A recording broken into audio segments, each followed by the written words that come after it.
चलिए, तो वेक्टर का हम लोग आज जो है क्लास स्टार्ट करेंगे।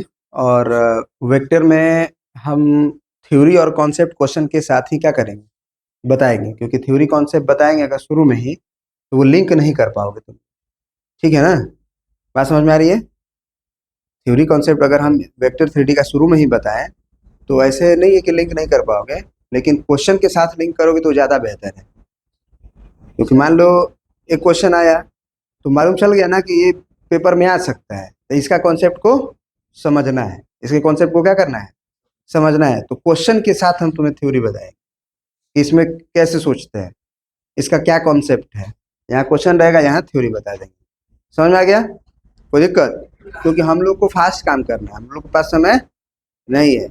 और हम ये मान के चलेंगे कि हम हर चैप्टर का तुम्हें मास्टर बना दें, जितना का बन सकते हो।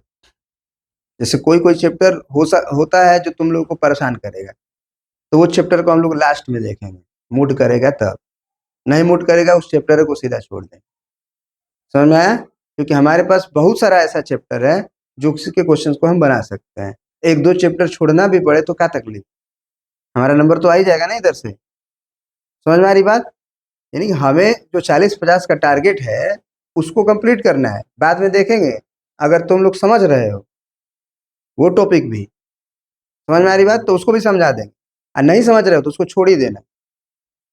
क्योंकि 5 नंबर बचाने के चक्कर में अपना इधर का गवा दोगे, उसी को बार बार रिवीजन नहीं करेंगे। मतलब कि हम 60 बनाए तो 60 पाएंगे कि कन्फर्म है, क्योंकि हमको 60 एकदम आता है। तो और जो 40 बनाने वाले हैं, 20 बनाने वाले हैं, उसका समैया तो बचेगा, तो उसका समैया हम इसी पे दे देंगे कि कन्फर्म हो जाएगा ना। 60 नंबर कम थोड़ी होता है। समझ में आ रही बात? हाँ। तो वेक्टर थ्री का इंपॉर्टेंट क्वेश्चन नहीं, पूरा पूरा प्रीवियस ईयर क्वेश्चन ही ले लिए हैं। ठीक है ना?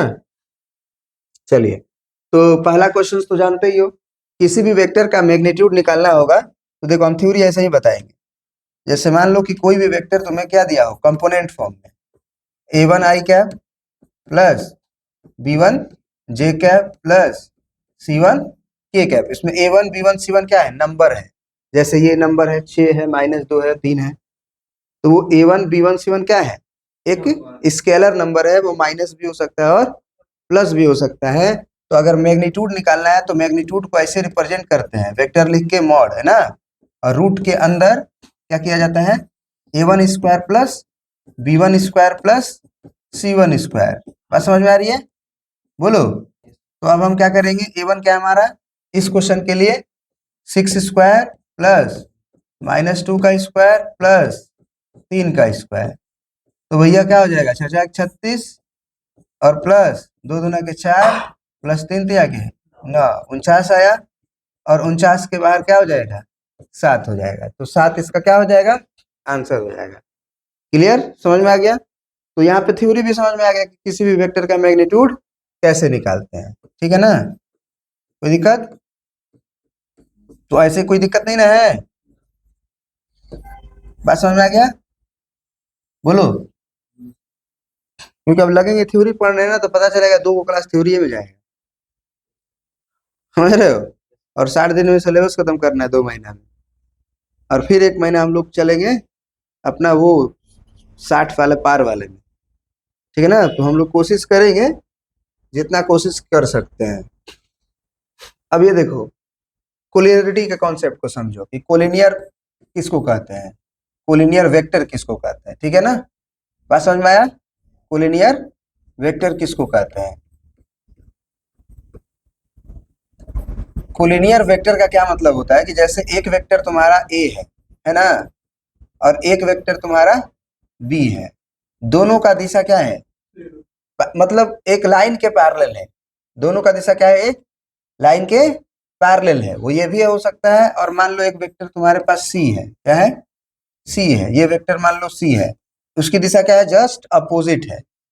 तो अगर एक लाइन है मान लो l, और इस जो लाइन है हमारा l, उस लाइन के पैरेलल हमारा वेक्टर हो गया, चाहे उधर की दिशा क्यों ना हो, चाहे इधर की दिशा ही क्यों ना हो, तो उसको क्या कहते हैं, कोलिनियर वेक्टर। और कोलिनियर वेक्टर की खासियत क्या होती है कि आप उस वेक्टर को लीनियर कॉम्बिनेशन के फॉर्म में लिख सकते हो। किस फॉर्म में लिख सकते हो? लीनियर कॉम्बिनेशन के फॉर्म में लिख सकते हो, एक वेक्टर को दूसरे वेक्टर के टर्म में। बहुत इंपॉर्टेंट बता रहे हैं, समझना, यही सब इंपॉर्टेंट है, यही सब क्वेश्चन में अप्लाई होगा कि जैसे ही कोलिनियर आएगा तो क्या कॉन्सेप्ट यूज होगा कि उसे लीनियर कॉम्बिनेशन के रूप में लिखा जा सकता है, यानी कि एक वेक्टर बराबर कुछ मल्टीप्लाई करके दूसरा वेक्टर। कुछ मल्टीप्लाई माने, कुछ मल्टीप्लाई का मतलब कोई नंबर, स्केलर नंबर, 2 गुना, 3 गुना, आधा गुना, 1/3 गुना, ऐसे मल्टीप्लाई करके दूसरे को लिखा जा सकता है। तो मान लो कि तुम्हारे पास एक ए वेक्टर था, वो बड़ा वेक्टर है, उसकी लंबाई देख रहे हो इतना बड़ा है, उसकी लंबाई इतनी बड़ी है। अब बी वेक्टर की लंबाई छोटी है, तो हो सकता है कि बी वेक्टर में अगर हम मान लो कि 2 का गुना किए तो हमारा ए वेक्टर आ गया। तो यही दो जो है वो लीनियर कॉम्बिनेशन हुआ। वही क्या हुआ? लीनियर। दोनों का दिशा सेम है कि नहीं है? दोनों का दिशा सेम है, तो 2 से गुना करने से क्या बढ़ेगा? उसकी लंबाई, केवल मैग्नीट्यूड बढ़ेगा, मैग्नीट्यूड बड़ा हो जाए। समझ में आ रही बात? ये नहीं आ रही है? फिर हम बोले कि चलो बताओ, अगर हम ए वेक्टर बराबर लिखें सी वेक्टर के टर्म में, तो तुम देख रहे हो कि सी वेक्टर और ए वेक्टर की दिशा अपोजिट है। तो केवल अगर हम मान लो इतना लंबाई इसमें 3 से गुना करेंगे तो 3c वेक्टर हो जाएगा। तो 3c वेक्टर इतना बड़ा हो जाएगा, हम मानते हैं, मान लो इतना बड़ा हो जाएगा, लेकिन इसकी दिशा क्या हो जाएगी फिर? तो क्या बराबर होगा? ये दिशा इधर है, ये दिशा इधर, कहां से बराबर होगा? तो ये क्या लगा देंगे? माइनस। वो वेक्टर को क्या कर देगा? सीधा पलट देगा। माइनस से क्या होता है? वेक्टर पलटता है केवल, मैग्नीट्यूड में बदलाव नहीं होता है, लंबाई में बदलाव नहीं होता है, बस क्या होता है? उसकी दिशा बदल जाती है, उसकी दिशा बदल जाती है। क्लियर? लेकिन अगर कोई वेक्टर ये हो और कोई वेक्टर ये हो, भले एकदम इसका क्या हो? दुगना हो। क्या हो? एकदम दुगना हो। जैसे ये ए वेक्टर हो, ये बी वेक्टर हो, और हम कहें कि क्या तुम इसे ऐसे लिख सकते हो, ए वेक्टर बराबर 2 टाइम्स ऑफ बी वेक्टर, यानी कि बी वेक्टर का 2 से गुना करो तो इसका मैग्नीट्यूड तो आ ही जाएगा। कहोगे सही है, ये गलत हो जाएगा। बताओ क्या है? डायरेक्शन अलग है भैया। एक वेक्टर की दिशा ये है और एक वेक्टर की दिशा ये है।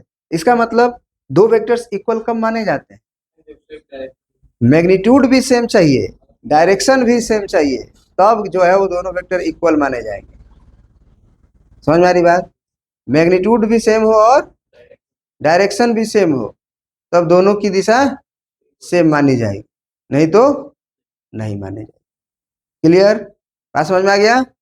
तो कभी भी कोलिनियर वेक्टर होगा, कोलिनियर वेक्टर होगा, कोलिनियर वेक्टर होगा इफ, यही इंपॉर्टेंट नोट है, यही थ्योरी हो गया, समझ गए? ये जो लिखवाने जा रहे हैं आप, note, if two vectors, two vectors A vector and B vector are collinear, are collinear, collinear है ना, देन तो क्या होना चाहिए? A vector is equal to lambda times of B vector, where lambda is any scalar, where lambda is any real number, कह दो any real number. वो negative भी हो सकता है और पॉजिटिव भी हो सकता है, कोई दिक्कत? अब देखो, इसका बढ़िया स्टोरी बता ही देते हैं तुम्हें।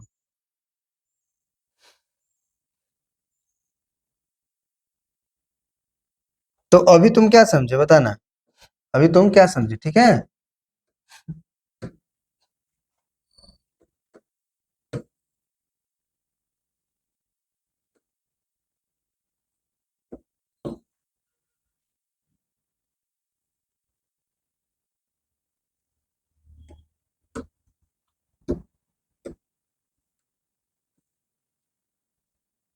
अभी तुम क्या समझे हो कि A vector is equal to, अगर lambda times of B vector दिया गया हो तो ये देख के तुम क्या कह दोगे कि सर जी ए वेक्टर और बी वेक्टर क्या है? कोलिनियर है। सेम डायरेक्शन में नहीं बोलोगे, क्योंकि वो अपोजिट डायरेक्शन में भी हो सकते थे। लेमडा नेगेटिव हो, लेमडा नेगेटिव कर होके उसको सीधा कर रहा हो, तो क्या कह दोगे, ए और बी वेक्टर को कोलिनियर कहोगे। कोलिनियर मतलब उसकी दिशा या तो सीधा एकदम उसी के जैसा होगी या उसके जस्ट अपोजिट होगी, तिरछा नहीं हो सकता है, तिरछा नहीं हो सकता है। ठीक है, अब समझना ए वेक्टर में क्या होगा। ए वेक्टर में क्या होगा, अगर आई का डायरेक्शन होगा, बोलो, और फिर क्या होगा, जे का डायरेक्शन होगा, और क्या होगा, के का डायरेक्शन होगा।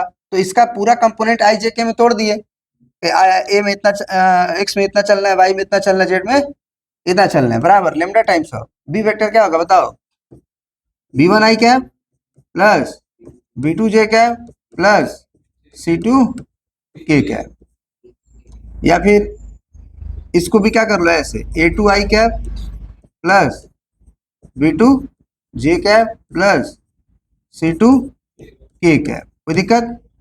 मान लो कि हम बी वेक्टर को क्या मान चुके हैं, यहाँ पे हम ए वेक्टर को क्या मान चुके हैं, A one I cap plus B one J cap plus C one K cap. B vector को क्या मान चुके हैं, A two I cap plus B two J cap plus C two K cap. तो हम ये वाली बात को ऐसे लिख ही सकते हैं, ए वेक्टर इसके बराबर है लिख दिए, बी वेक्टर इसके बराबर है लिख दिए, लेमडा था।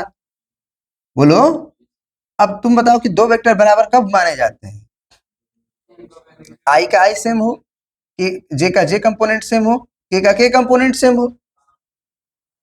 आई वाला दिशा के बराबर हो, जे वाला जे के बराबर हो, और के वाला दोनों ही केस में, दोनों ही वेक्टर के केस में, दोनों ही वेक्टर के केस में आई में जितना चलना पड़ा, जे में जितना चलना पड़ा, के में जितना चलना पड़ा, सब के लिए चलना पड़ा। समझ में आ रही बात।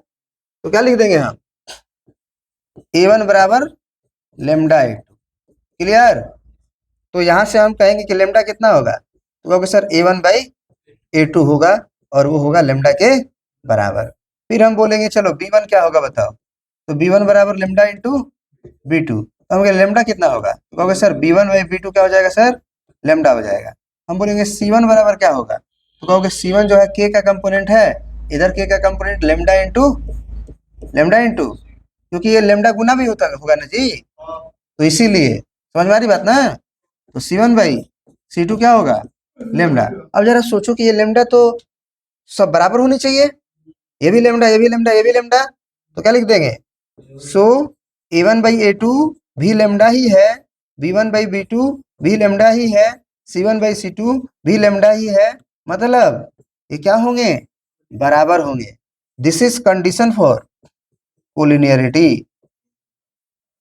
ये वाला वो वाला अलग है, वो वाला जो था वो कॉन्साइड लाइन का था, कि एक लाइन ये है और दूसरा लाइन भी इसी के ऊपर आ गया। कंडीशन फॉर कोलिनियरिटी, कोलिनियरिटी याद रहे, यही थ्योरी है बेटा। इसको क्या करना है तुम्हें, समझना है, रोज जैसे जब घर जाओगे 10 मिनट पढ़ना है, समझ लेना है कि कोलिनियरिटी होती है, तो ये बात हम लिख सकते हैं, ये बात हम लिख सकते हैं, ये बात हम लिख सकते हैं। समझ में आया। उसको एकदम नोट्स कर लेना है, नोट्स तुम्हें मिल जाएगा घर पे, यहाँ पे आराम से पढ़ो, और नोट्स जाके क्या कर लेना है, रोज उतार लेना है। हम बोले ना 1 घंटा यहाँ पढ़ना है और 2 घंटा घर पे, उतना काफी है। हाँ, 1 घंटा नोट्स नहीं पढ़ना है, फिर तो टाइम बर्बाद कर दो। 15 से 20 मिनट बस पढ़े हो ना मेरे पास, नोट्स बनाना है फटाफट जल्दी में। वो पढ़ते हुए बनाओगे तो अपना मैंने पढ़ोगे, लेकिन नहीं बनाओगे तो फिर पढ़ नहीं पाओगे। इसीलिए प्रतिदिन 1 दिन भी नागा नहीं करना है नोट्स बनाने में। नोट्स नहीं बनाओगे और नोट्स तुम्हारा नहीं होगा चेक, हम तो यहाँ पे आओगे तुम पढ़ने, हम चेक करेंगे नोट्स तुम्हारा। प्रतिदिन का नोट्स उसी दिन होना चाहिए। कहोगे सर भूल गए, ये कर दे वो कर गए, कह देंगे जाओ घर, नहीं पढ़ाएंगे तुम, सीधी बात, नो बकवास। समझ रहे हो ना। क्योंकि तुम 1 दिन छोड़ोगे ना, वो छूटता चला जाएगा, कोई मतलब ही नहीं बनता है फिर पढ़ाई का। जब हम तुम लोग के लिए इतना मेहनत शुरू कर दिए हैं करने, तो तुम्हें भी घर पे करना पड़ेगा, प्रतिदिन का काम प्रतिदिन, अगले दिन का काम नहीं छोड़ना है, ठीक ना। हाँ, वो रात में तो आप 3 बजे जग के करिए, लेकिन करिए उसको। तो क्या बोला है, कोलिनियर है तो क्या कंडीशन होना चाहिए, देखो हमेशा ये बात पकड़ना पड़ेगा कि ए वन आई आई का कंपोनेंट का रेशियो लिया गया है, देखो जे जे का रेशियो लिया गया है, देखो B one B two theory तो यही ना है, C1 C2 का रेशियो लिया गया है। तो कभी कभी तुमको घुमा भी देगा तो घूमना नहीं है, बस ये सोचना है कि ए आई का कंपोनेंट का रेशियो बराबर होना चाहिए। तो यहाँ आई का कंपोनेंट क्या है, यहाँ आई का कंपोनेंट क्या है, तो A1/B1 होगा। हमारे में A1/A2 हुआ है, क्यों हुआ है, क्योंकि हम यहाँ पे A2 लिखे हैं, वो यहाँ पे B1 लिखा है। क्लियर। तो A1/B1, A1 क्योंकि बहुत सारा फॉर्मेट में हो सकता है कि चारों ऑप्शन में इसी तरह का दिया हो। अब तो एक ही को दिया है तो मार के आगे बढ़ रहे हो, लेकिन चारों को में यही इसी तरह का फॉर्मेट दे दिया, तो पकड़ने आना चाहिए ना कि ऊपरा क्या होना चाहिए, निचवा क्या होना चाहिए। तो ऊपरा आई का कंपोनेंट, निचवा दूसरे वाला वेक्टर का आई का कंपोनेंट, फिर बराबर जे का कंपोनेंट पहला वेक्टर का, दूसरा वेक्टर का जे का कंपोनेंट, तीसरा के का A3 और के का B3। समझ में आया? This is theory, this is question. अब अगला क्वेश्चन जब आएगा तो थ्योरी नहीं देंगे, थ्योरी याद हो गया अब तुम्हें, क्वेश्चन करेंगे। तो लिंक का इस ये हम कल सोच रहे थे कि जब हम पढ़ाएंगे तो पहले थ्योरी पढ़ाएंगे, थ्योरी भी बहुत है इसमें वेक्टर 3D में। तो हम बोले कि अब थ्योरी अगर पहले पढ़ाते हैं तो बच्चा बोर होने लगेगा, क्योंकि उसको समझ में नहीं आएगा लिंक कहाँ से हो रहा है। अब ये क्वेश्चन सामने है तो उसको भूख लग गई कि नहीं क्वेश्चन बनाना है, तो ये थ्योरी समझना पड़ेगा, ये क्वेश्चन बनाना है तो थ्योरी समझना पड़ेगा, वो समझेगा। ठीक है ना, इसलिए कोई दिक्कत, पेन कॉपी लेके पढ़ना है, क्योंकि कभी कभी हम क्वेश्चन भी देंगे, केवल हम ही नहीं पढ़ाएंगे। हाँ, तो एक रफ कॉपी लेना है, फेयर कॉपी घर पे रखना है, वो कॉपी पे क्या करना है, डायरेक्ट घर पे जाने के बाद नोट्स करना है। यहाँ पे रफ कॉपी क्यों रखना है, क्योंकि हम जैसे क्वेश्चन दिए वैसे क्वेश्चन को आपको ट्राई करना है, ट्राई करना है, ठीक ना। हाँ, ये नहीं कि सर फेयर कॉपी है ट्राई कैसे करें, हाँ सर वो ससुराल ले जाना है हमको, नहीं। चलो, अब ये वेक्टर क्या कह रहा है जरा देखा जाए, कह रहा है कि A vector plus B vector बराबर कितना, I vector, and A vector बराबर 2i cap minus 2j cap plus 2k cap, then magnitude of B vector.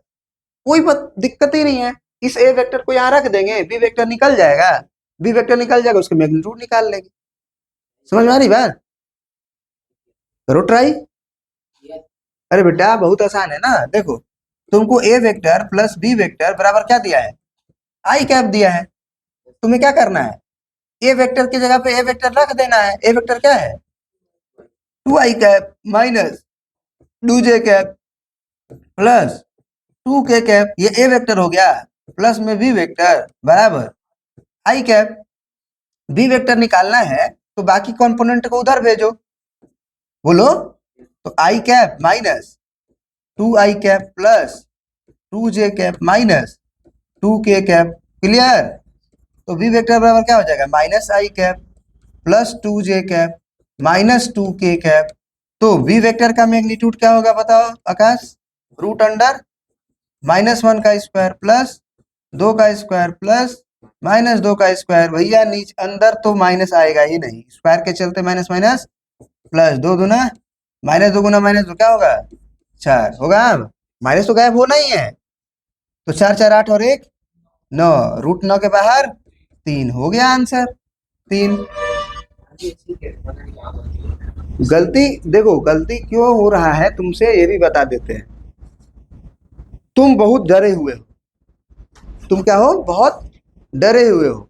तुम्हें एकदम इजी भी आता है क्वेश्चन ना, तो तुमको लगता है कि ये तो सीबीएसई 2023 में पूछा गया क्वेश्चन ही हमसे कैसे बनेगा।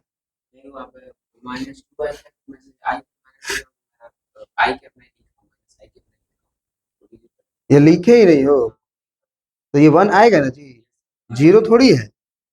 जब आई कैप नहीं होता, कभी कभी क्या होता है कि ऐसे भी वेक्टर होते हैं, जैसे मान लो कि पी वेक्टर तुम्हारा, एग्जाम्पल लिख दिए ताकि ये समझो कि ये अलग चीज है, ठीक है ना।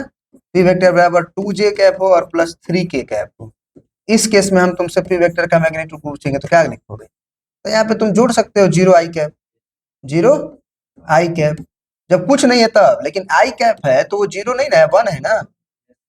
आई कैप है तो जिंदा है, वो जिंदा है तो 1 होगा। तो इस केस में 0 स्क्वायर 2 स्क्वायर 3 स्क्वायर करोगे, जो भी कैलकुलेशन आ जाए। क्लियर। तो यही डिस्कशन से दूर होगा। तुमको होमवर्क पहले भेज दिए, तुम हल्का फुल्का पढ़े हुए हो, ऐसा तो नहीं है कि नहीं पढ़े हो। बनाओ, हम बताएंगे सारा, लेकिन तुम बनाओ। तुम बनाओगे तो तुम्हें फायदा होगा ना। उद्देश्य क्या है?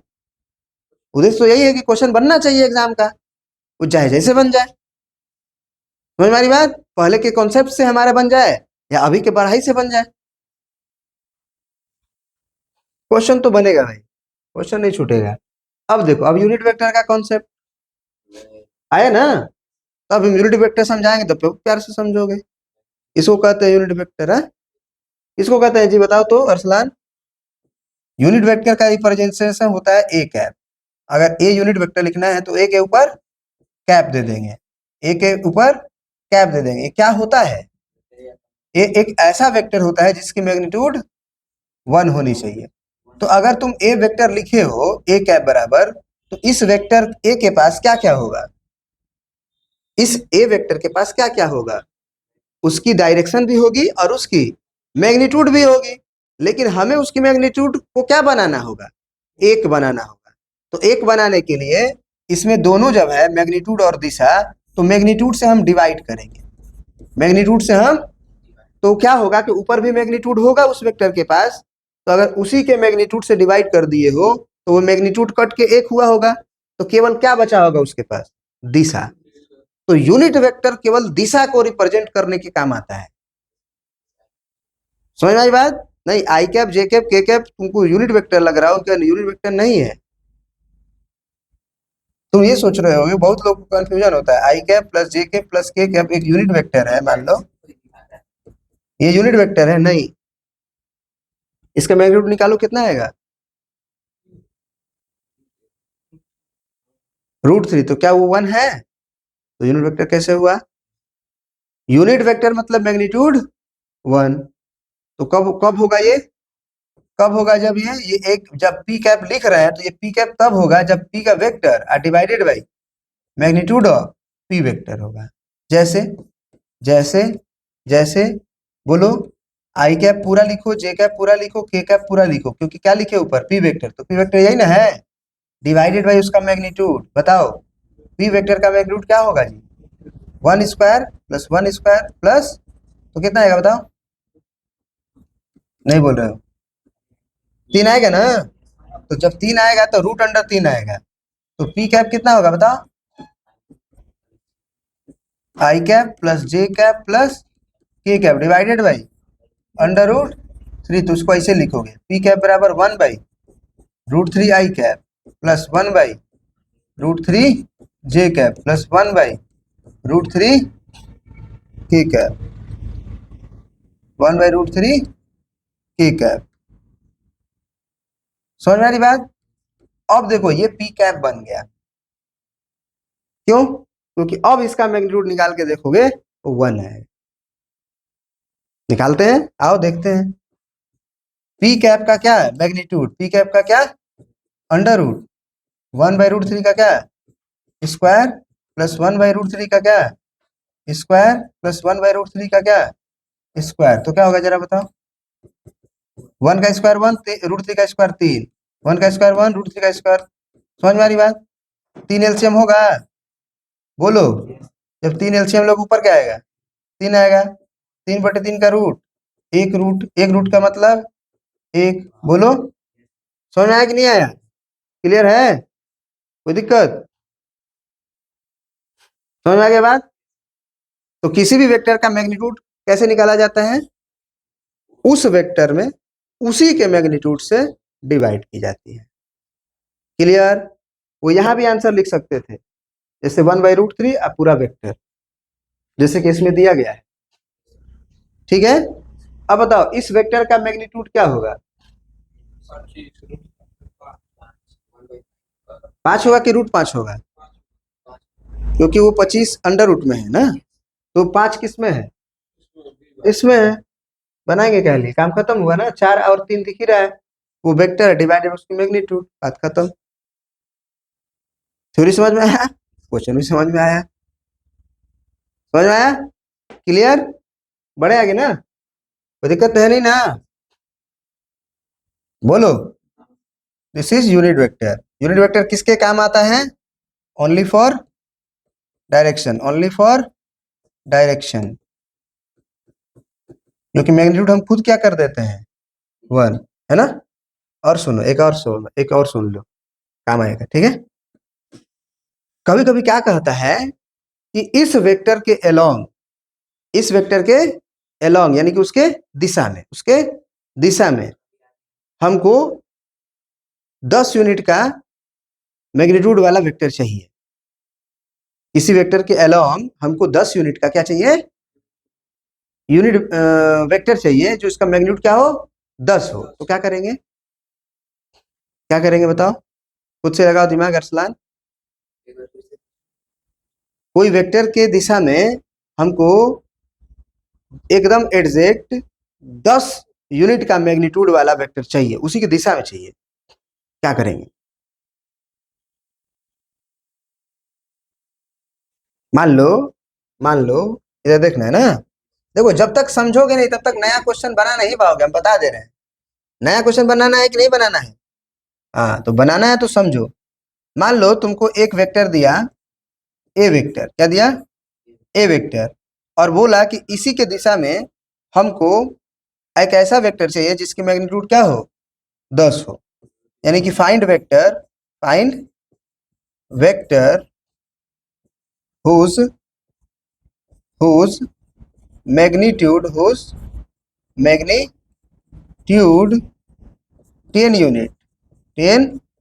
यूनिट in the direction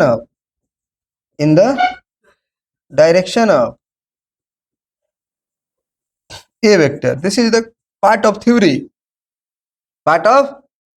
समझ रहे हो। Find a vector whose magnitude 10 unit in the direction of a vector, a vector के दिशा में ही चाहिए।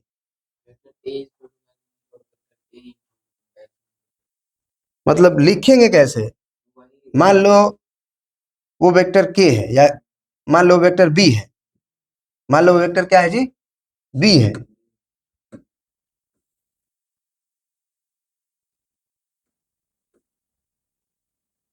मान लेते कि वो क्या है, वेक्टर b है, तो वेक्टर क्या होगा जरा बताओ।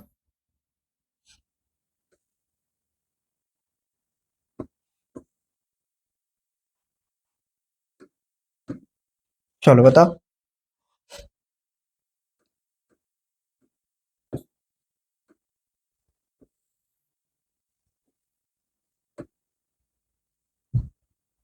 क्या होगा बताओ जल्दी। मान लो let b vector is a vector whose magnitude 10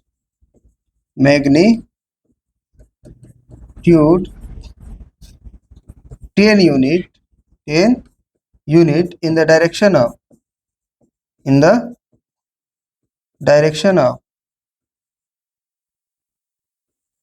a vector. तो b वेक्टर क्या होगा, तुमको लग रहा है 10 इंटू ए वेक्टर, हाँ ये लग रहा है ना, जो कि गलत है। देखो कैसे गलत है, इसको समझना है, यही इंपॉर्टेंट है, क्योंकि मैं जानता था कि ये गलती करोगे, और जब इससे लिंक करूंगा तभी समझोगे। जैसे ही तुम 10 इंटू ए वेक्टर लिखे, उसकी मैग्नीट्यूड 10 नहीं रही, कुछ और भी हो गई। ओके कैसे सर, हम बोलेंगे ए वेक्टर जो लिखा गया है, ये बोला गया कि उसका मैग्नीट्यूड 1 है। ए वेक्टर के पास अपना कुछ दिशा और अपना कुछ तो मैग्नीट्यूड रहा होगा, हो सकता है उस वेक्टर का मैग्नीट्यूड 50 रहा हो, हाँ, और दिशा तो अपना वेक्टर है तो रखा ही होगा, बोलो। तो 50 उसका मैग्नीट्यूड 10 से तुम गुना कर दिए, 500 मैग्नीट्यूड कर दिए तुम उसका। हमको कैसे वेक्टर चाहिए, हमको ऐसा वेक्टर चाहिए जिसका मैग्नीट्यूड एग्जैक्ट 10 यूनिट हो और दिशा ए वेक्टर के दिशा के बराबर हो। तो ये क्या हो गया, गलत हो गया, क्या हो गया जी, गलत हो गया, इसको लिख के गलत काटेंगे, दिस इज रॉन्ग, क्योंकि ये समझना पड़ेगा ये गलत है, ये समझना पड़ेगा ये गलत है। बुझाया कि नहीं बुझाया, क्लियर। तो सही क्या है सर जी, कैसे करें फिर। हम कहेंगे तुम क्या करो कि पहले ए वेक्टर को कंफर्म करो कि तेरा मैग्नीट्यूड 1 है। जब ए वेक्टर का मैग्नीट्यूड 1 बना लेंगे तो जितना से गुना करेंगे उतना मैग्नीट्यूड आ जाएगा। तो यहीं पे कंसेप्ट लगेगा किसका, यूनिट वेक्टर का। कहोगे सर कैसे, तो हम कहेंगे देखो, देखो कैसे लगता है।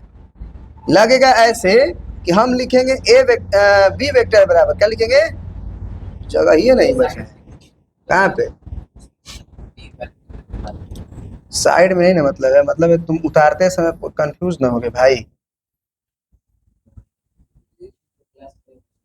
डेली क्लास करेगा उसको तकलीफ थोड़ी होगी, और जो क्लास करके इसको देखेगा उसको भी दिक्कत नहीं होगी।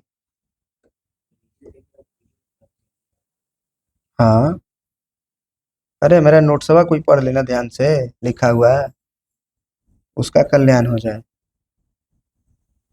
नोट्सवा बिकता है, मालूम है कि नहीं मालूम है? जब कोटा वोटा में जाओगे ना, नोट्सवा बिकता है पैसा से अच्छे अच्छे लोगों का। तो देखो ये बी वेक्टर बराबर, पहले ए क्या लिख देंगे, ए वेक्टर आ मैग्नीट्यूड ऑफ ए वेक्टर, उससे क्या हुआ बताओ, दिशा ए वेक्टर का ही है, मैग्नीट्यूड केवल 1 है। अब इस वेक्टर की मैग्नीट्यूड 1 है, चाहिए कितना का, 10 का, तो 10 से गुना कर लो, 10 से गुना कर लो, समझ में आया? यानी कि पहले बी वेक्टर बराबर जब तुम लिखते हो तो लिखो ए का वेक्टर और उसका मैग्नीट्यूड को क्या कर दो, डिवाइड। तो मैग्नीट्यूड साहब गई ना ऊपर से, क्या कि ऊपर में दिशा और मैग्नीट्यूड दोनों है, मैग्नीट्यूड से डिवाइड किया तो मैग्नीट्यूड उड़ गया, दिशा बचा केवल, मैग्नीट्यूड कितना रहा, एक। अब 10 से गुना किए तो 10। मतलब यहां से एक बहुत इंपॉर्टेंट कॉन्सेप्ट समझे हैं कि सर जी अगर कभी भी हमको किसी वेक्टर के दिशा में 10 यूनिट 20 यूनिट 50 यूनिट का वेक्टर चाहिए होगा तो उस दिशा को पहले यूनिट वेक्टर में बदलेंगे, यानी उस वेक्टर को उसके मैग्नीट्यूड से डिवाइड कर देंगे, 1 हो जाएगा, और जितना का वेक्टर हमें चाहिए उतना का मल्टीप्लाई कर देंगे, काम हमारा ही हो जाएगी। समझ में आया आकाश, कोई दिक्कत? This is concept behind this question and another question also. ठीक है जी, आगे बढ़े। बहुत बढ़िया। क्या पूछा ये भाई साहब, ये भाई साहब पूछे हैं कि अगर एबीसी में ए बी वेक्टर ये है और ए सी वेक्टर ये है, if D is the mid point of B C then vector of A D is equal to. अब कॉन्सेप्ट सेक्शन फॉर्मूला क्या समझेंगे, अब कॉन्सेप्ट देखो, हर क्वेश्चन के प्रति एक थ्योरी आ रही है, क्योंकि ये पूरा थ्योरी पढ़ाने के बाद क्वेश्चन दिया है, तो इसीलिए हम आपको क्वेश्चन के साथ थ्योरी बता रहे हैं ताकि आप लिंक भी कर पाए। कोई दिक्कत है नहीं ना? तो अब देखो सेक्शन फार्मूला में क्या होता है जरा समझते हैं, सेक्शन फार्मूला में क्या होता है जरा समझते हैं।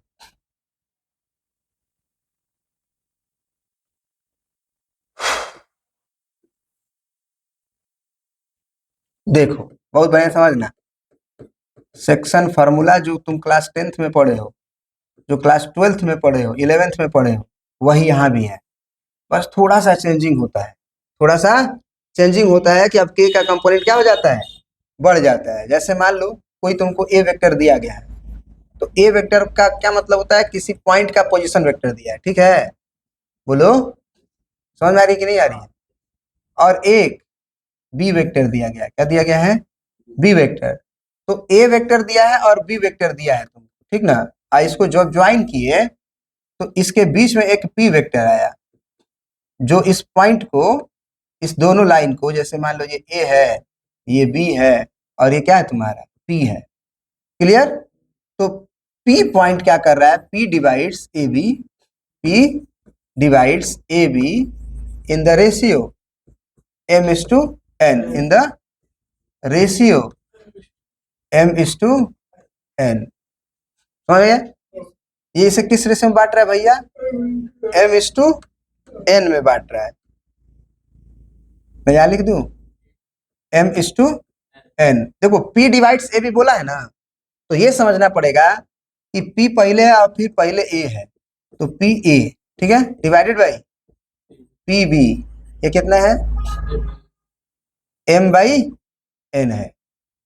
एग्जाम में बताने नहीं जाएगा, तुम्हें खुद समझना है कि p डिवाइड से भी है तो पहले p से a जाना है, फिर p से b जाना है, वो m बाई n है, वो m बाई n है।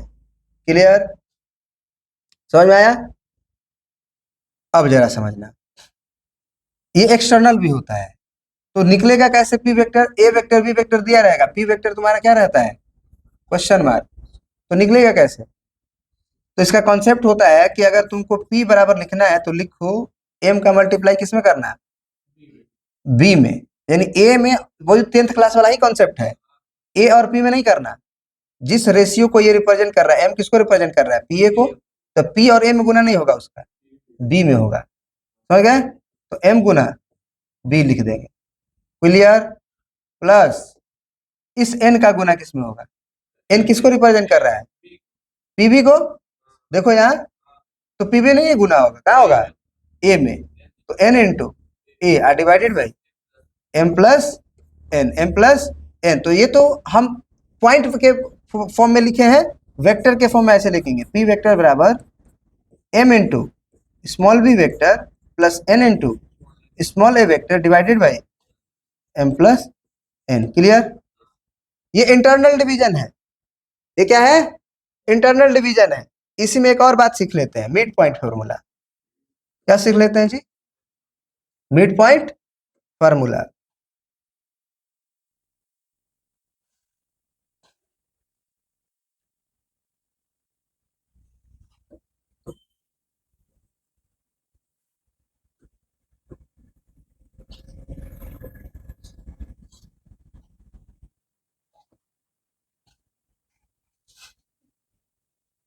जगह उधर बना लिए ताकि दिक्कत ना हो, है ना। मिड पॉइंट फॉर्मूला क्या होगा जरा समझना, ठीक है। जैसे मान लो तुम्हारे पास ये ए वेक्टर दिया गया हो, small A vector, B vector दिया गया हो, एकदम ठीक बीच में हो, यानी ये और ये क्या है, और इसका पी वेक्टर हमको निकालना है। ये पी पॉइंट है, इसका पोजीशन वेक्टर पी है, निकालना है। तो अब क्या करेंगे कि ये बराबर बराबर है तो 2:2 होगा, या 12:12 होगा, या 120:120 होगा। तो ये कट के कितना आएगा बताओ? 1/1 आएगा। तो 1/1 मतलब 1:1, कोनो बराबर रेशियो हो तो क्या लिख देंगे सीधा? 1:1। 50-50 होगा तो भी तो कट के 1 ही आएगा, ये कुछ और आ जाएगा। समझ में आ रही बात? इसलिए हम हमेशा बराबर है तो 1:1 लिखेंगे। तो पी वेक्टर बराबर क्या लिखेंगे? 1 गुना बी वेक्टर, और फिर plus 1 into A vector divided by 1+1। तो इसका मतलब कि पहला का वेक्टर लो, दूसरा का वेक्टर लो, जोड़ो और डिवाइडेड बाई 2 लिख दो। सही है? यानी मिड पॉइंट थ्योरम यही तो करते थे, x1 + x2/2 y1 + y2/2। Same logic है, सेम काम करेंगे। क्लियर? कोई दिक्कत? अब आता है एक्सटर्नल डिवीजन। क्या आता है भैया? External division. External division formula. क्या तुम्हें थ्योरी नहीं पढ़ा रहे हैं? हाँ, लेकिन पढ़ाने का तरीका अलग है भैया। पहले थ्योरी पढ़ाएंगे तो तुम्हें मजा ना आएगा। मजा इसलिए नहीं आएगा क्योंकि तुम्हें पता ही नहीं है कि हम समझ क्यों रहे हैं, हम समझ क्यों रहे हैं। अभी पता है कि क्या होना होगा। एक एक्सटर्नल में भी वही बात होगी, वही लिखेगा, P divides AB in the ratio M:n, लेकिन क्या लिख देगा? एक्सटर्नली। एक्सटर्नली इसमें क्या लिखेगा? इंटरनली। इंटरनली। समझ में आया? इसमें क्या लिख देगा जी?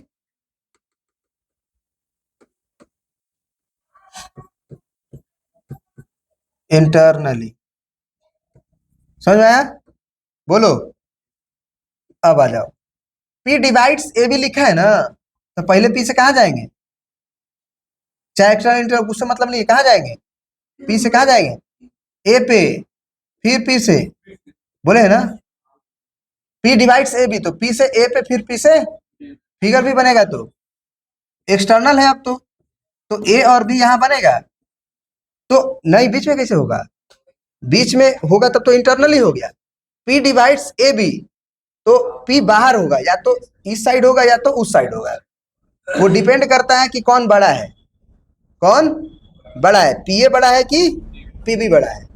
अगर पीए बड़ा है तो वो बी के साइड होगा। पी कहाँ होगा? बी के साइड। क्यों? क्योंकि पीए बड़ा है, वो एम होगा।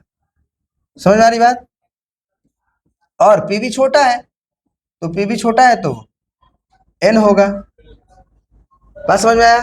अगर पी ए क्या हो गया, छोटा हो गया, तो फिर पी कहाँ होगा, ए के साइड। कहाँ होगा, ए के साइड, यानी यहां होगा एन।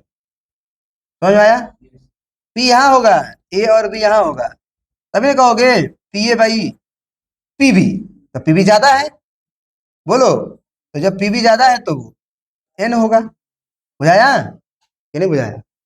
यानी कि पी ए और पी बी में कौन छोटा कौन बड़ा, उसके हिसाब से पी पॉइंट जाएगा, ए के तरफ या बी के तरफ। समझ में आया कि नहीं आया? क्लियर? अब आ जाओ, फॉर्मूला वही लगेगा, फॉर्मूला वही लगेगा। पी पहले बताओ, चलो बताओ, पी बराबर क्या लिखेंगे, चलो। एम का मल्टीप्लाई किस में, एम से पूछो तू किसको रिप्रेजेंट कर रहा है, पी ए को। पी ए कहाँ है, ये है, ए कहाँ है, इसमें गुणा नहीं होगा, किसमें होगा, बी में, जो उसको रिप्रेजेंट नहीं कर रहा है, पी बी, यानी बी में होगा। और प्लस इस एन का गुना किसमें होगा भाई, एन किसको रिप्रेजेंट, पी बी को, पी बी में नहीं होगा, ए में होगा। और डिवाइडेड बाई, प्लस नहीं होगा इसमें, बस याद रखना, इसमें क्या होगा, माइनस होगा, डिवाइडेड बाई एम माइनस, अगर एम से शुरू किए होते एम माइनस एन, अगर एन से शुरू किए होते तो एन माइनस एन। समझ में आया? यानी यहां शुरुआत जो किए हो वही से होगा। क्लियर ना? अब इसको वेक्टर में बदलोगे तो पी का पोजीशन वेक्टर लिख लेना, जो पी का पोजीशन वेक्टर दिया रहेगा आई जे के में, ए का आई जे के में दिया रहेगा ए वेक्टर, और इसका बी वेक्टर, तो क्या लिख देंगे, एम इंटू कैपिटल बी वाला के जगह का क्या है, position vector B vector, minus N into capital A वाले जगह का small A vector by M minus N. ठीक है जी, ये all about external division. Internal division हो गया। अब क्वेश्चन पे आए,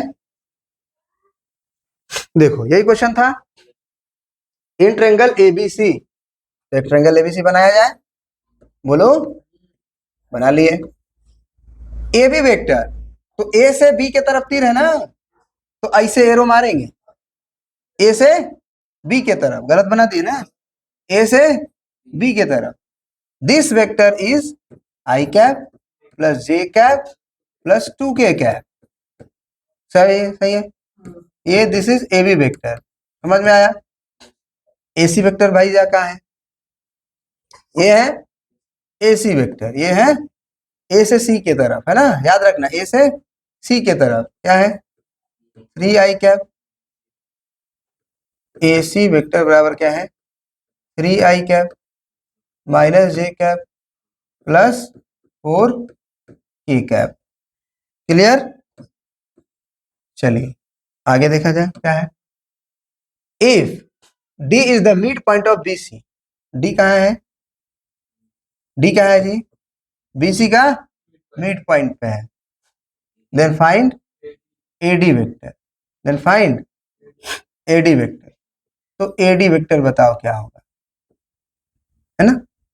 चलो एडी वेक्टर कैसे बताएंगे, डी क्या बोला है, मिड पॉइंट है, तो अगर हमको किसी तरह बी पॉइंट निकल जाए और सी पॉइंट निकल जाए, तो हम B plus C divided by 2 करेंगे, डी वेक्टर आ जाएगा, और डी आ जाएगा और ए आ जाएगा, तो ए डी वेक्टर आ जाएगा। निकालिए, दिमाग लगाइए कैसे निकलेगा बी वेक्टर और सी वेक्टर।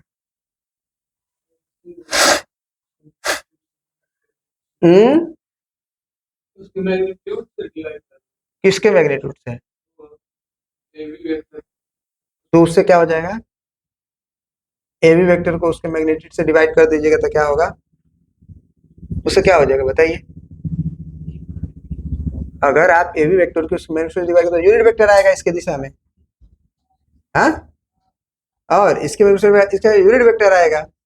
लेकिन आपको क्या निकालना है, आपको ए डी वेक्टर निकालना है, जहां से डी क्या है, मिड पॉइंट है, डी क्या है, ये जो अभी कॉन्सेप्ट बताए हैं वो नहीं लगेगा यहाँ पे, वो तब लगता है जब बी का पोजीशन वेक्टर दिया होता, सी का दिया होता, और बी प्लस सी बाई 2 कर देते। यहाँ पे आपको थोड़ा सा दिमाग लगाना पड़ेगा, ठीक है ना, क्या करना पड़ेगा, दिमाग लगाना पड़ेगा। ये ट्रायंगल ऑफ वेक्टर एडिशन आप पढ़े हैं, वही से बनेगा ये, समझ में आ रही बात। कहां से बनेगा, समझ गया कि नहीं समझे? कहां से बनेगा बताइए? ट्रायंगल ऑफ वेक्टर एडिशन पढ़े हैं, वहां से बनेगा। एडी वेक्टर निकालना है आपको, तो एडी वेक्टर इक्वल टू क्या लिख सकते हैं, यहां से कहां पहुंचना है, एकदम इंपॉर्टेंट कॉन्सेप्ट है। परसों दिन बताए थे ना, सबसे पहला क्लास में। नहीं आए थे आप लोग ना, एक आदमी नहीं आया था, नहीं आया था ना, उनको तकलीफ होगी, पहले बता दे रहे हैं, इसीलिए क्लास मत छोड़ा करिए मेरा, तो वैसे भी ए से डी जाना है, तो रास्ता आप कोई भी ले सकते हैं, बोलिए, रास्ता आप कोई भी ले सकते हैं, यानी कि आप इधर से आके इधर आइए या इधर से आके इधर आइए। समझ रहे हैं कि नहीं समझ रहे हैं? कैसे आएंगे आप? मान लीजिए एडी वेक्टर आना है, हमको इधर से आना चाहते हैं, तो हम क्या लिखेंगे, ए बी वेक्टर और plus B D vector, B से डी वेक्टर, बोलिए, ए से बी वेक्टर प्लस बी से डी वेक्टर पहुंचे तो एडी वेक्टर नहीं हुआ क्या? हुआ कि नहीं हुआ?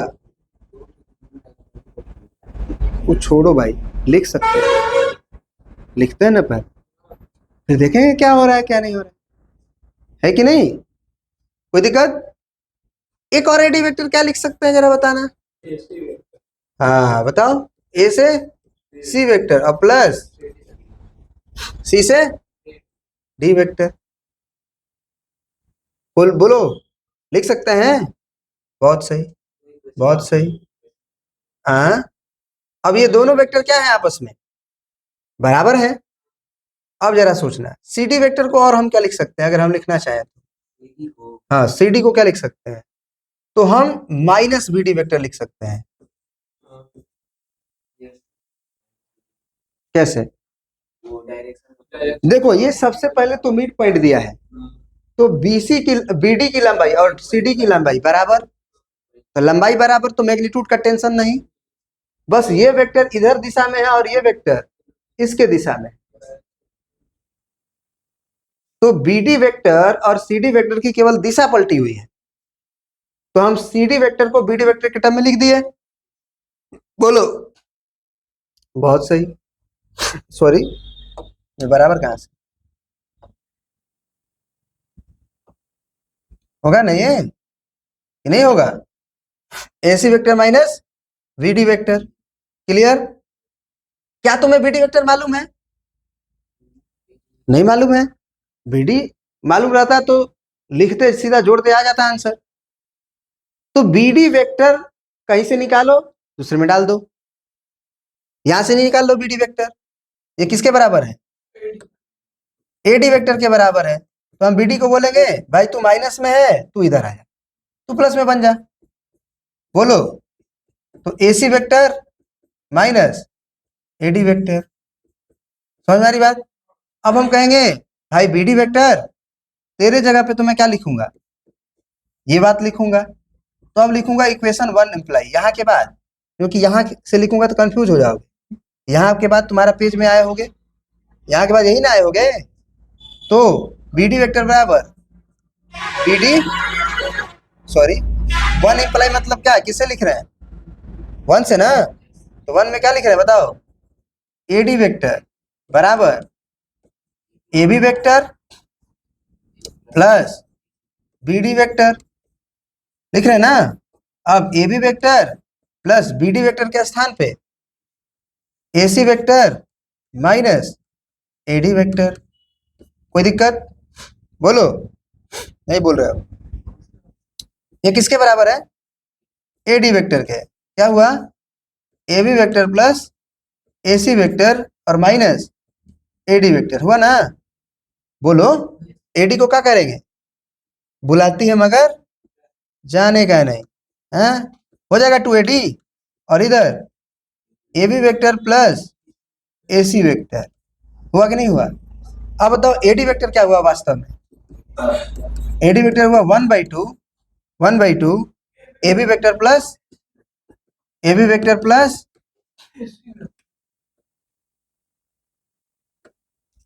ए सी वेक्टर हुआ।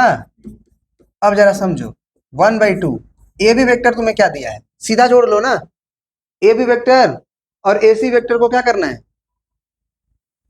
क्या करना है भाइयों, तो जोड़ो ना, आई में आई जुटेगा, जे में जे जुटेगा, के में के जुटेगा, आई में कभी जे जुड़ सकता है? बोलो। तो ये ए बी वेक्टर दिया है, ये ए सी वेक्टर दिया है, तो जोड़ोगे ना भाई। तो 1 और 3 4 आई कैप। जीरो कहाँ है रे बेटा? जीरो का मतलब जे है ही नहीं। वो उधर जुटेगा तो वो माइनस में। हाँ, ये बात अलग। तो क्या हो जाएगा? जे माइनस जे, जीरो जे कैप, क्योंकि माइनस +1 और -1 जीरो हो जाएगा। 2 और 4 6। समझ में आया? तो कितना है भाई? 4 आई cap plus 6 k cap divided by 2, तो कट ना जाएगा? 2 दूना 4 और 2 तिया। अच्छा, दोनों कटना चाहिए भाई, नहीं तो 1/2 ही सही। हाँ, 1/2 ही सही। समझ में आया? क्वेश्चन में पूरा पढ़े नहीं, बस मिड पॉइंट देखे। कहीं लिखा था ना मिड पॉइंट, और मैंने पूरा थ्योरी सेक्शन फॉर्मूला का बता दिया। समझ में आ रही बात? तो मतलब ऐसा थोड़ी है कि हम फालतू चीज जान गए। जानना है वो भी है, वो भी सीख लिए, कोई दिक्कत। लेकिन इसका बनाने का तरीका समझे कि नहीं समझे? क्या है तरीका? कि अगर ए से डी पे पहुंचना है तो रास्ता कोई भी रहे, हमको सीधा ए से डी पहुंचना है। चाहे कितना भी वेक्टर लिखा हो रास्ते में, सबको जोड़ते जाओ और जाते रहो। आना नहीं है, जाना है। कहाँ जाना है? ए से डी पे। तो ए से डी पे जाने के लिए ए से बी पे गए और बी से डी पे गए, तब होगा। समझ आए बात? या फिर ए से सी पे जाओ और सी से डी पे जाओ। पहला वेक्टर का क्लास लिए थे हम, यही चर्चाएं हुई थी कि कैसे वेक्टर्स को जोड़ा जाता है अलग अलग दिशाओं में। पहला क्लास को अपलोड करेंगे आज, देख लेना, ठीक है ना? एक भी क्लास छोड़ोगे तो जो मेरा बताने का तरीका होता है वो गड़बड़ाने लगेगा, तुम्हें समझ में आना बंद हो जाएगा। ठीक है ना? कोई दिक्कत? समझ में आ गया ना? चलिए, 5 के बाद ये बढ़िया क्वेश्चन है, समझ रहे हो? अब छठवा आ जाओ। छठवा छठवा, if a vector makes an angle π/4 with positive direction of both x axis and y axis, then the angle which it makes with the z axis. कल हुआ था कि नहीं ये? हुआ था। हाँ, cos alpha cos beta cos gamma जानते हो कि नहीं जानते हो? कहाँ कॉपी पे बताए थे कि इधर बताए थे? इसमें नहीं बताए थे? जान लो, क्योंकि कहोगे कि फिर आप पढ़ाए नहीं थे सर। कॉपिया वाला तुमको थोड़ी याद रहेगा। याद रहेगा जी? अरे याद रहेगा तो भी कहोगे कि नहीं पढ़ाए। नया बच्चा ना एप्लीकेशन में। देखो, ये x की दिशा, ये y और ये z की दिशा। एक हमारे पास वेक्टर है, एक हमारे पास क्या है? वेक्टर है। हाँ? वो x एक्सिस के साथ, पॉजिटिव x एक्सिस के साथ alpha angle, positive y axis के साथ बीटा एंगल, और पॉजिटिव z एक्सिस के साथ गामा एंगल। कौन सा एंगल? गामा एंगल बना रहा है।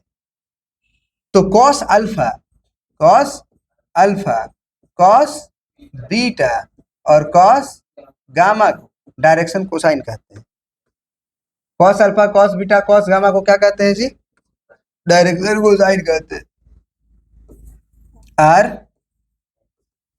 डायरेक्शन, आर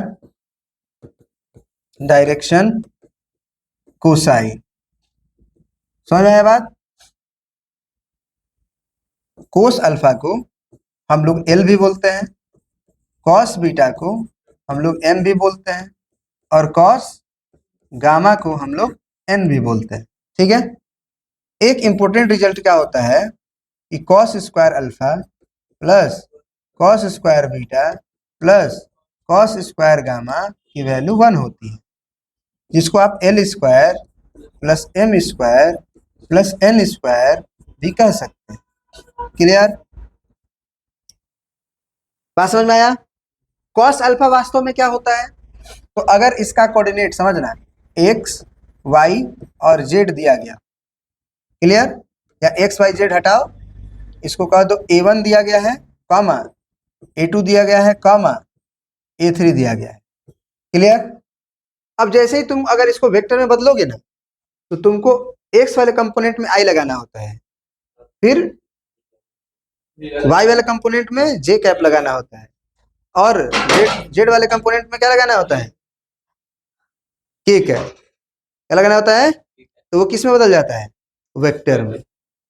जैसे ये मान लो तुम्हारे पास ओ है और ये पी है और पी का पोजीशन वेक्टर दिया है, पी का पोजीशन वेक्टर दिया है और तुम चाहते हो कि ओ भी वेक्टर लिखें, तो तुम्हें कुछ नहीं करना है, एक्स वाई जेड का कंपोनेंट जो है ना उसमें क्या लगा देना है, केवल आई कैप, जे कैप। और ये भी बहुत इंपॉर्टेंट क्वेश्चन है, बच्चा समझ नहीं पाता है, किसी भी पॉइंट का कोऑर्डिनेट दिया गया है, किसी भी पॉइंट का क्या दिया गया है, कोऑर्डिनेट दिया गया है, तो उसमें आई जे के लगाने से वो एक पोजीशन वेक्टर में बदलता है जो ओरिजिन से जोड़ा जाता है।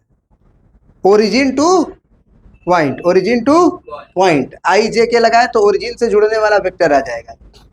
क्लियर। तो अब हम तुमसे पूछेंगे कि अगर तुम यहां से परपेंडिकुलर भाई डालते हो एक्स एक्सिस पे, तो ये वाली दूरी क्या होगी, तो कहोगे सर जो एक्स में चलते हैं वही होगी। तो हम एक बोलोगे एक्स में कितना चले हो, तो कहोगे सर a1। हम कहेंगे ये वाली लंबाई कितनी होगी, तो ये वाली लंबाई कितनी होती है, मैग्नीट्यूड इसकी, तो ये वाली लंबाई कितनी होगी, under root a1 square plus b1 square plus c1 square होगी। बोलो, तो कॉस अल्फा क्या हो जाएगी बताओ, कॉस अल्फा क्या हो जाएगी बताओ। कॉस अल्फा होता है बेस बाई हाइपोटेनस होता है, तो अल्फा के लिए बेस क्या है, a1 और हाइपोटेनस क्या है, ओपी। तो ओपी मतलब ओपी का क्या है, मैग्नीट्यूड, तो क्या होगा under root a1 square plus a2 square plus a3 square. तो यहाँ क्या लिखेंगे, a1 square plus a2 square plus a3 square. समझ में आया। फिर हाँ, ये गलती है ना, इसको हटा ही दो यहाँ से रास्ते से, क्योंकि यहाँ a1 क्या लिखा है, यहाँ a1 a2 वही ना होगा। तो ओ कोस बीटा क्या, कॉस अल्फा a1 बाई ये आया, तो कॉस बीटा क्या होगा, वाई के साथ वाला, यहाँ से परपेंडिकुलर पड़ेगा, तो ये लंबाई कितनी a2, तो a2 by under root hypotenuse तो 90 डिग्री के सामने ही रहेगा ना, यहाँ 90 डिग्री इसके सामने क्या हुआ, हाइपोटेनस, तो क्या हो जाएगा, वही होगा a1 square plus a2 square plus a3 square होगा। बोलो कॉस गामा क्या होगा, a3 by root under a1 square plus a2 square plus a3 square. कोई दिक्कत, समझ में आ गया। अगर तुम्हें ये बात समझ में भी नहीं आया तो ये भी याद कर सकते हो कि अगर किसी पॉइंट का पोजीशन वेक्टर दिया गया हो a1 b1 c1, तो cos अल्फा निकालने के लिए हमको पहला component divided by under root a1 square b1 square c1 square, cos beta निकालने के लिए दूसरा component b1 by under root a1 square b1 square c1 square, cos gamma निकालने के लिए c1 तीसरा component by under root a1 square b1 square c1 square. Clear. अब यहां से ये प्रूफ हो जाएगा कि 1 कैसे होता है। cos स्क्वायर अल्फा करोगे तो cos अल्फा क्या है, ये है कि नहीं है, ये तो इसका स्क्वायर करोगे तो a1 का स्क्वायर आएगा और डिवाइडेड बाई ये रूट हट जाएगा, प्लस cos स्क्वायर बीटा है तो a2 स्क्वायर आएगा, ये रूट हट जाएगा, प्लस cos स्क्वायर गामा, तो cos स्क्वायर गामा मान इसमें स्क्वायर, इसमें स्क्वायर, तो a3 स्क्वायर अब बाई रूट हट जाएगा, तीनों कैल्शियम क्या आएगा फिर a1 square b1 square c1 square. तो जब सेम एलसीएम आता है तो ऊपर क्या होता है, सेम जोड़ते हैं, तो ये क्या है a3 स्क्वायर, ये क्या है, ये क्या है, जब इसको जोड़ोगे तो a1 square plus b1 square plus c1 square divided by वही बात क्या हो जाएगी कट के। समझ में आ रहा है कि लिख दे, आ रहा है ना, तो 1 हो गया। तो एक रिजल्ट ये याद रखना, ये सीधा एग्जाम में पूछता है।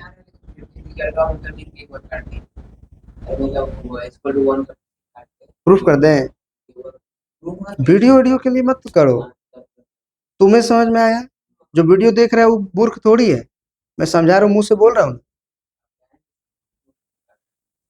एकदम गधा गधा है का, घोड़ा बनाना है ना सबको, क्या बनाना है जी,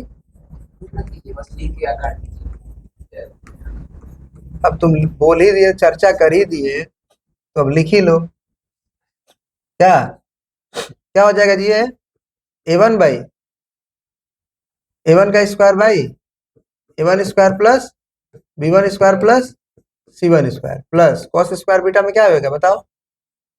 b1 स्क्वायर a1 a2 भी लिखे हैं ना रे भाई, ऐसे ना होता है। a1 square a2 square a3 square plus cos square beta क्या होगा? a2 square by a1 square plus a2 square plus a3 square और plus a3 square by a1 square plus a2 square plus a3 square होगा। LCM लोगे क्या आएगा? a2 square a3 square होगा ना? बोलो यहाँ क्या लिखेंगे? a1 square plus a2 square plus a3 square है। अरे वाह, ये तो अच्छी बात बता दी, बार बार हम काटा करेंगे। इस तरह से क्या हुआ? L square plus M square plus N square बराबर 1। दूसरे का शादी काटने में आ जाता है कि नहीं? कुछ लोग को आता है, हमारा बहुत काटा था ना। अंतिम में धमकी दी कि लड़कवा को उठा के फेंक देंगे बाहर ही आपके, तो सीधा हुआ। हाँ, अरेंज मैरिज है। हाँ, और कुछ लोग को जलन होता है ना देख के कि सामने वाली इतनी खूबसूरत है, इनका तो कटना बनता है। तो हमको पता चल गया था कि कौन हमारे से पीछे पड़ा हुआ है, बोले उठा के फेंक देंगे, जानती नहीं है आप हमको। पूरा गुस्से में सीरियस हो गया, डर गया सब, खतरनाक वाला, जाके केस वेस कर दिया। समझ रहे हो? कह रहे कि हमको इस आदमी से खतरा है। समझ रहे हो? कुछ भी अगर हमारे ऊपर होता है तो यही जिम्मेदार है। हम बोले जलवा है हमारा, नहीं है कि नहीं? ये बात समझ में आ गया? अब इसके बाद देखो, एक तो कॉन्सेप्ट ये हुआ, दूसरा कॉन्सेप्ट एक और होता है। मैं तुम्हें कुछ भी छोड़ नहीं रहा हूँ, बता रहा हूँ, ठीक ना? क्योंकि मैं कुछ छोड़ूंगा, कुछ आएगा तो तुम हमें लपेट लोगे, कहोगे सर आप तो बताए नहीं। हाँ, ये बात होता है। हम अपना ट्रिग्नोमेट्री का फॉर्मूला तो पढ़े हैं। कॉस स्क्वायर अल्फा को क्या लिख सकते हैं? कहोगे sir 1 minus sine square alpha. Cos square beta को क्या लिख सकते हैं? 1 minus sine square beta. Cos square gamma को क्या लिख सकते हैं? 1 माइनस साइन स्क्वायर गामा। ये किसके बराबर है? 1 के। बोलो, एक एक दो और एक 3, उधर से एक आ गया, 2 इधर बचा, उधर भेज रहे हैं साइन को, इस साइन को, इस साइन को, सब क्या में जाएगा? तो sine square alpha plus sine square beta plus sine square gamma. समझ में आया? तो एक रिजल्ट ये भी याद रखना कि जब वो कॉस स्क्वायर में रिजल्ट नहीं रहता है, साइन में रहता है, तो वो 1 नहीं होता है, बल्कि वो 2 होता है। एग्जाम में यही गड़बड़ी होती है, बता दे रहे हैं तुम्हें हम। तुम्हें याद रहती है l square plus M square plus N square 1, cos square alpha plus cos square beta plus cos square gamma 1। बोलो, ये याद रहती है। अब साइन में भी आया, तुम 1 ही लपेट लिए। ऑप्शन में को दिया था, गड़बड़ाया कि नहीं गड़बड़ाया? जब साइन में square alpha sine square beta sine square gamma रहे तो वो रिजल्ट 2 होता है, 1 नहीं होता है। पता चला? जी सर जी, क्लियर?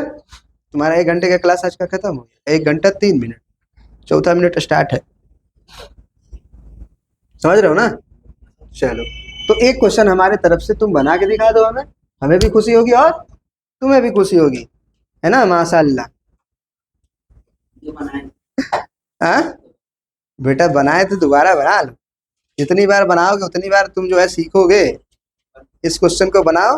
नहीं बेटा, बंद करो उसको, फिर से उसको देखो मत, इसको देखो और हमको देखो और क्वेश्चन बनाओ।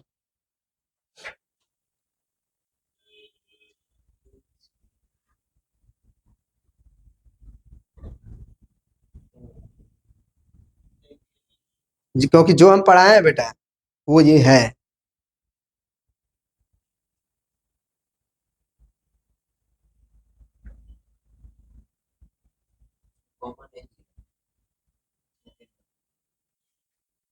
चलो तुम बस बता दो कि तुम इसमें करोगे क्या?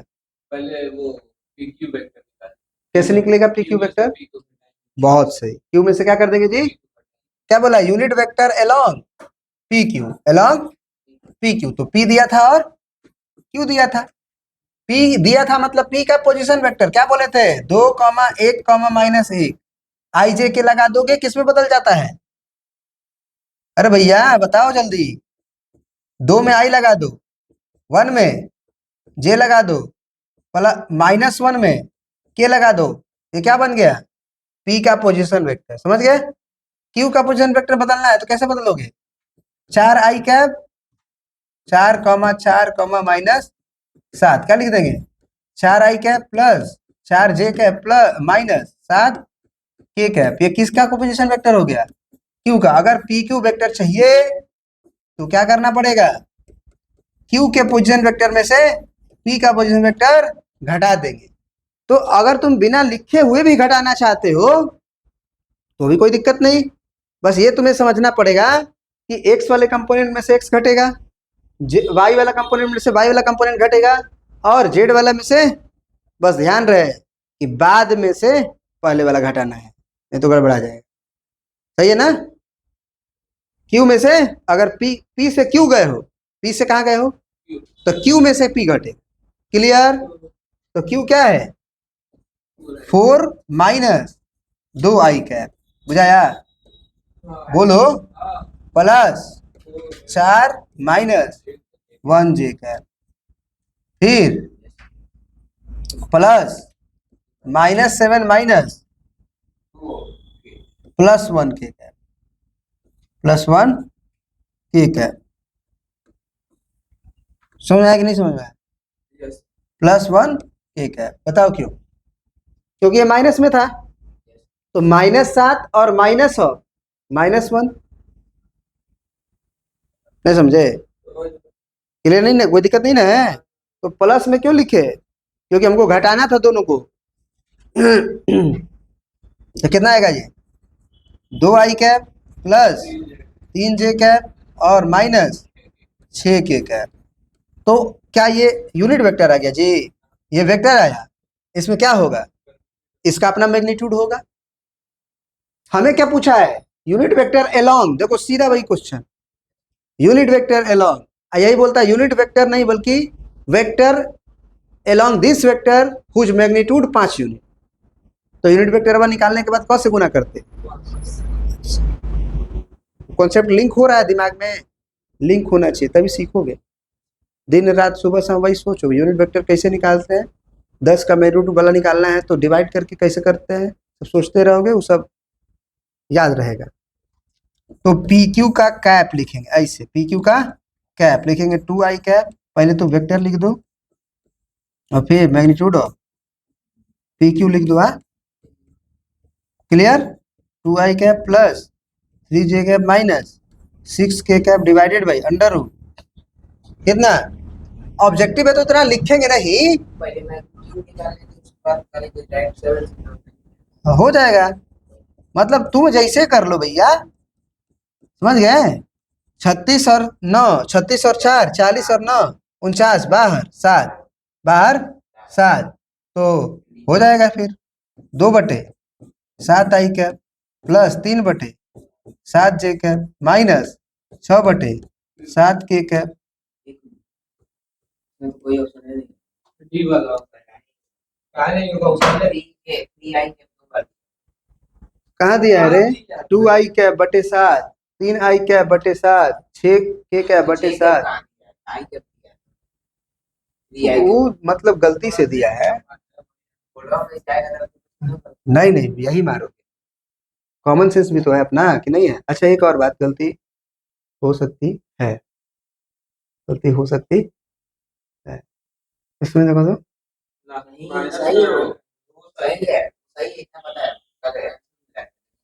उसमें मान लीजिए गोडाउन ऐसे दिया है तो नंबर मिल जाएगा। मिलेगा, मिलेगा, मिलेगा। छूट गया है वो माना जाएगा। वैसे तुम डी मारोगे तो गलत हो सकता है, लेकिन अब फेवरेबल ऑप्शन तो एक ही है वो, अब उसके अलावा तो कोई ऑप्शन दिख नहीं रहा है। समझ में आ रहा है ना? कोई दिक्कत? समझ गए? तो आज का क्लास इतना ही खत्म करते हैं। आपका पीडीएफ होमवर्क भेजा गया है आपके ग्रुप में, है ना। आपके आज एप्लीकेशन पे भी सारा अपडेट हो जाएगा। आप कैसे जाके देखेंगे, कैसे खोलेंगे अपना एप्लीकेशन, मैं बता दूं। आइए, आपको अपना अपने में मोबाइल में अपना एप्लीकेशन क्या कर लेना है, खोल लेना है। एप्लीकेशन खोलने के बाद आप वहां पे ना, आपको ऐसे नहीं दिखेगा, आपको ऊपर दिखेगा, ठीक है, ऑल कंटेंट लाइव क्लास ऐसे करके आप अपने कंटेंट में जाइएगा। कंटेंट में जाने के बाद आपका यहाँ पे लिखा रहेगा vector and 3D, lecture 1 notes, lecture 2 notes, lecture 3 notes, मतलब पहला लेक्चर उसका नोट्स, लेक्चर 2 उसका नोट्स, लेक्चर 3 उसका नोट्स, ठीक है। अभी क्लास स्टार्ट ही हुआ है तो इस एप्लीकेशन पे सारा अपडेट होगा, कोई दिक्कत, और हर रोज अपडेट होगा। आपको होमवर्क का पीडीएफ भेज देंगे इस एप्लीकेशन पे भी, व्हाट्सएप पे भी है। आप क्या करिएगा, बना के आइएगा, क्योंकि मैं सारा क्वेश्चन बताने वाला नहीं, कोई मतलब नहीं बनता है ना, सारा क्वेश्चन बनाने का क्या मतलब है। हाँ, आप बनाइए, जो क्वेश्चन आपका फंसेगा वो कहिएगा सर ये फंसा है, हम बता देंगे। एक एक फंसा एक एक बता देंगे, लेकिन आपके पास आंसर भी होगा कि नहीं है आंसर। हाँ, तो आंसर किताब तो खरीदे नहीं होंगे आप, तो आप हमें चेक करा सकते हैं। वैसे हम कोशिश करेंगे कि जो भी कंफ्यूजिंग है वो बता दूं, और जो आप पूछे वो बता दें हम। ठीक है सर जी, बहुत बहुत धन्यवाद, ठीक है ना। जहाँ तक हम लोग करते हैं उसके आगे हाँ, ठीक है, चलिए बहुत बहुत धन्यवाद। तो एक बात और बताना था आपको, अगर ये वीडियोस आप यूट्यूब पे देख रहे हैं तो आप हमारे एप्लीकेशन से जुड़ सकते हैं। हम एप्लीकेशंस पे बहुत बेहतरीन तरीके से अपने कोर्स को स्टार्ट किए हैं।